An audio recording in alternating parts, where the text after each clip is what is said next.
Guys, સ્વાગત છે તમારું મારી ચેનલ ભારતીય ફૂડ મેજિકમાં। આજે હું તમારી સાથે શેર કરવા જઈ રહી છું વઘારેલા રોટલાની રેસીપી।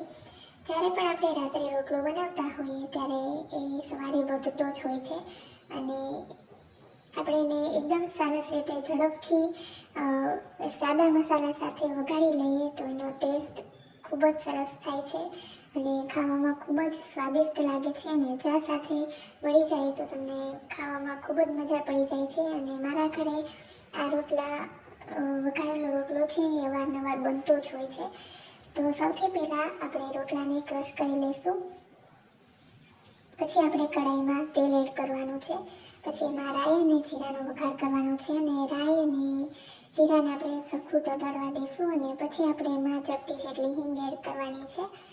પછી આપણે એમાં મીઠો લીમડો એડ કરશું અને લીમડો થોડો એવો ક્રિસ્પી થવા આવે પછી આપણે જે ક્રશ કરેલો રોટલો તો એ રોટલો એડ કરી દઈશું અને આમાં આપણે જે ઘરમાં નોર્મલ રૂટીન મસાલા યુઝ કરતા હોઈએ એ જ આપણે એડ કરશું। તેમાં હળદર, લાલ મરચું પાવડર અને થોડું એવું મીઠું એડ કરશું કેમ કે જ્યારે રોટલો બનાવ્યો હતો ત્યારે એમાં મીઠું એડ કરેલું હતું એટલે સહેજ ચપટી જેટલું જ મીઠું એડ કરશું અને પછી એને એકદમ સરસ રીતે મિક્સ કરી લેવાનું છે। જો તમને કડક રોટલો પસંદ હોય તો તમે એને 5 મિનિટ જેટલું વધારે સાતળજો એટલે એ સરસ કડક થઈ જશે। પણ જો તમારે નરમ રોટલો જોતો હોય તો તમે મસાલા એડ કર્યા પછી એને એકવાર મિક્સ કરી અને તરત જ ગેસની ફ્લેમ બંધ કરી દેજો એટલે એકદમ સરસ નરમ રોટલો તૈયાર થશે અને આ રોટલાને તમે ચા સાથે સવારે અથવા તો સાંજે એન્જોય કરી શકો છો અને મારા ઘરે તો આ રોટલો અવારનવાર બનતો જ હોય છે, તમે પણ ઘરે જરૂરથી ટ્રાય કરજો। હવે આપણે બીજી રીત હું તમને બતાવવા જઈ રહી છું। તો એના માટે સૌથી પહેલાં રોટલાને ક્રશ કરી લેવાનો છે અને પછી આપણે એમાં વઘાર કરીશું। તો સૌથી પહેલાં આપણે કઢાઈ લેવાની છે, એમાં તેલ એડ કરશું 1 મોટો ચમચો। પછી એમાં આપણે વઘાર કરશું રાઈ અને જીરાનો અને રાઈ સહેજ એવી ફૂટે પછી આપણે જીરું એડ કરશું। પછી 1 સૂકું લાલ મરચું, ચપટી જેટલી હિંગ એડ કરશું અને પછી આપણે એમાં 1 નાની સુધારેલી ડુંગળી એડ કરવાની છે।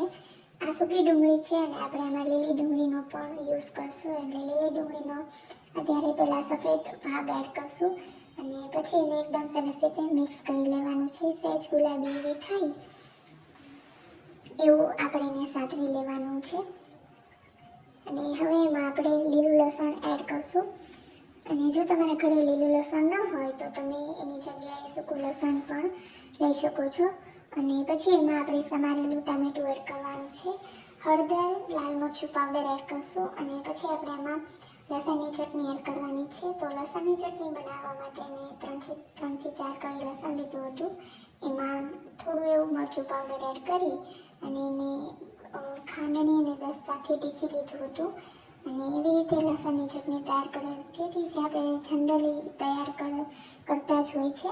બસ એ ચટણી જ એડ કરવાની છે અને એમાં થોડું એવું પાણી એડ કરજો એટલે તમને સરસ એની કન્સિસ્ટન્સી મળે અને પછી એને આપણે એકદમ સરસ રીતે મિક્સ કરી લઈશું અને બધા મસાલા એડ કર્યા પછી એમાં થોડું એવું પાણી એડ કરજો એટલે જે આપણા મસાલા છે એ બળી ન જાય અને એકદમ સરસ રીતે મિક્સ થઈ જાય। પછી આમાંથી થોડું એવું તેલ છૂટું પડે પછી આપણે એમાં દહીં એડ કરવાનું છે અને દહીં મેં થોડું ખાટું લીધું છે। જો તમારે દહીં યુઝ ન કરવું હોય તો તમે એની જગ્યાએ છાશ પણ યુઝ કરી શકો છો। જ્યારે પણ તમે દહીં એડ કરવાના હોય ત્યારે ગેસની ફ્લેમ સાવ ઓછી અથવા તો બંધ કરી દેવાની એટલે તમારું જે દહીં છે એ ફાટશે નહીં અને પછી એને એકદમ કન્ટિન્યુઅસ હલાવવાનું। પછી આપણે એમાં જે રોટલો ક્રશ કરેલો હતો એ રોટલો એડ કરી દઈશું